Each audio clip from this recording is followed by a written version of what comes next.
കൃഷ്ണൻ ഇപ്രകാരം പറഞ്ഞു: എണ്ണമറ്റ നദികൾ ഒഴുകിയിറങ്ങുമ്പോഴും സമുദ്രം നിറഞ്ഞു നിൽക്കുന്നതും അസ്വസ്ഥമാകാത്തതും പോലെ സ്ഥിരജ്ഞാനമുള്ള വ്യക്തി ആഗ്രഹങ്ങളാൽ ചഞ്ചലപ്പെടാതെ തുടരുന്നു. അവൻ മാത്രമേ സമാധാനം നേടുന്നുള്ളൂ. ആഗ്രഹങ്ങളുടെ പിന്നാലെ ഓടുന്നവൻ സമാധാനം നേടുന്നില്ല. അതാണ് ബ്രഹ്മത്തിന്റെ അവസ്ഥ. ഹേ അർജുന, ഒരിക്കൽ നേടിയാൽ മായയില്ല, തിരിച്ചുവരവുമില്ല, നിത്യശാന്തി മാത്രം. കൃഷ്ണൻ അർജുനനോട് പറയുന്നു: യഥാർത്ഥ ജ്ഞാനിയായ വ്യക്തി സമുദ്രം പോലെയാണ്. ആഗ്രഹങ്ങൾ വന്നു പോകാം, പക്ഷേ അവൻ പൂർണ്ണനും സംതൃപ്തനും നിശ്ചലനുമായി തുടരുന്നു. ഉള്ളിൽ നിന്നൊഴുകുന്ന സമാധാനത്തെ തകർക്കാൻ ഒന്നിനും കഴിയില്ല.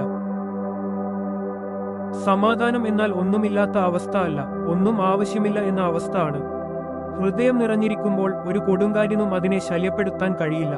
സമുദ്രം പോലെയാകുക, ആഴമേറിയതും നിശബ്ദവും പൂർണ്ണവും. യഥാർത്ഥ സംതൃപ്തി കൂടുതൽ നേടുന്നതിലൂടെ ലഭിക്കുന്നില്ല, അത് കുറച്ച് ആഗ്രഹിക്കുന്നതിലൂടെയാണ് ലഭിക്കുന്നത്. തിരമാലകളെ പിന്തുടരുന്നത് നിർത്തുമ്പോൾ നിങ്ങൾ സമുദ്രം തന്നെയായി മാറുന്നു.